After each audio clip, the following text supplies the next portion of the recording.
नमस्कार दोस्तों, स्वागत है आपका एसएससी सॉल्यूशन वाले की यूट्यूब चैनल पर। दोस्तों आज हम लोग रीजनिंग का पार्ट नंबर 64 करने वाले हैं। इसके पहले के अगर पार्ट आपने नहीं देखा तो उनको जाके जरूर देख लीजिए, क्योंकि हर एक पार्ट में हमारा चैप्टर वाइज और यूनिक क्वेश्चन होते हैं जो आपके एग्जाम ओरिएंटेड क्वेश्चन होते हैं और हर बार परीक्षाओं में पूछे जाते हैं। दोस्तों हमारे रीजनिंग कुछ सेट पैटर्न के प्रीवियस ईयर के क्वेश्चन होते हैं जो हर बार परीक्षाओं में क्या होते हैं, रिपीट होते हैं। तो आज इस वीडियो में हमने दोस्तों मिसिंग नंबर से कुछ ऐसे प्रश्नों को शामिल किया जो आपके आगामी सभी परीक्षाओं में पूछे जा सकते हैं। तो दोस्तों पहला क्वेश्चन जो हमारा होने वाला है, कह रहे हैं यहाँ पे 3 बॉक्स दे रखे हैं, ठीक है।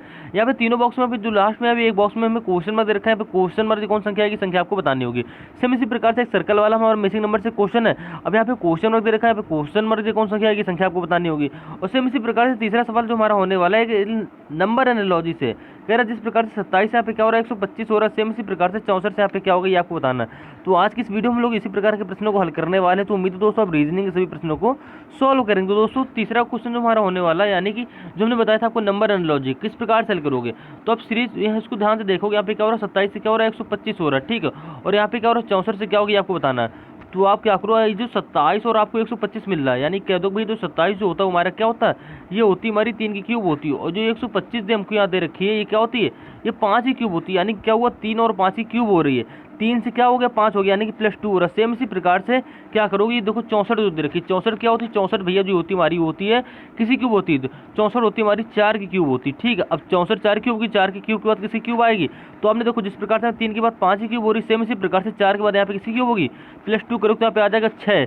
6 कैसे है आप समझ गए होंगे, देखो 3 से क्या हो रहा था 5 हो रहा था, यानी कि इसके बीच गैप कितने का आ रहा, 2 का आ रहा था। तो जैसे ही आप यहाँ पे देखो 64 तो दे रखा है, अब 64 के बाद कैसे अगला संख्या मतलब किस संख्या का क्यूब करोगे, तो भाई 4 में 2 जोड़ दोगे, उसी मतलब जैसे यहाँ पे 2 का गैप आ रहा तो यहाँ पे भी 2 का गैप आना चाहिए। जैसे आपने 4 में 2 जोड़ा तो हमारा आ गया 6, 6 की करोगे क्यूब, तो 6 क्यूब हमारी क्या होती 216, जो कि आपकी क्वेश्चन मार्क की वैल्यू हो जाएगी। ऑप्शन नंबर सी यहाँ पे आपका करेक्ट आंसर हो जाएगा। तो उम्मीद दोस्तों आप रीजनिंग में नंबर एंड लॉजिक इस क्वेश्चन को आसानी से समझ गए होंगे।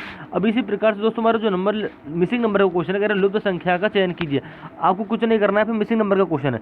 यहाँ पे देखो क्वेश्चन मार्क देखा, क्वेश्चन मार्क संख्या कैसे हल करोगे, तो आप क्या करोगे, प्रश्न को ध्यान से देखोगे। आपने देखा 2 के सामने हमको 8 दे रखा, 3 के सामने हमको 27 दे रखा और 4 के सामने वाली संख्या हमको बतानी है। तो 2 के सामने 8 कैसे दे रखा, तो आपको देखिए 2 के सामने जो हमको 8 दे रखा है ये क्या होती है, ये होती है हमारी 2 की क्यूब। सेम इसी प्रकार से 3 के सामने क्या दे रखा, 3 के सामने हमको दे रखा 27, यानी कि 27 क्या होती है 3 की, ये भी हमारी क्यूब होती है। 4 के सामने क्या होगी, 4 की क्यूब होगी, यानी कि 4 क्यूब क्या होती है भाई, 4 क्यूब होती है हमारी 64, यानी कि ऑप्शन नंबर बी यहाँ पे क्या हो जाएगा आपका करेक्ट आंसर हो जाएगा। तो उम्मीद दोस्तों आप रीजनिंग मिसिंग नंबर के इस क्वेश्चन को आसानी से समझ गए होंगे। अब इसी प्रकार से जो हमारा पहला क्वेश्चन था मिसिंग नंबर का, कह रहा है यहाँ पे 3 बॉक्स है, ठीक है। यहाँ पे 3 बॉक्स है, तीनों बॉक्स में हमारे को एक लॉजिक लगने वाला। अब वो लॉजिक क्या होगा, उसी लॉजिक के आधार पर हम क्वेश्चन मार्क यहाँ पे वैल्यू बना लेंगे। कैसे बनाओगे, आपको कुछ नहीं करना है, प्रश्न को आपने ध्यान से देख लिया। अब आप क्या करो, पहले इस वाले बॉक्स में देखो, इस वाले बॉक्स इस वाले बॉक्स में देखो रिलेशन दोनों क्या रिलेशन बनना है। तो आपने अगर संख्याओं को ध्यान से देख रहा हूँ तो 5 और चौको हमारे क्या होता है 20 होता है, ठीक है। यानी कि 5 गुणे 4 करके उसने 20 कैसे लिखा, ऐसे ये 20 बना लिया है। और 5 और 4 को जोड़ दिया है और 5 और 4 को जोड़ दिया जा रहा है, तो हमारा क्या बन गया 5 4 होता है 9, जो कि यहाँ पे 9 भी मिल गया। सेम इसी प्रकार से आप क्या करोगे, 8 और 3 का आपस में गुणा करा दो, यानी कि 8 गुणे 3 जैसे करो तो 8 तरीक हमारा क्या होता है 24 होता है। तो आपने 24 तो बना लिया, ठीक है।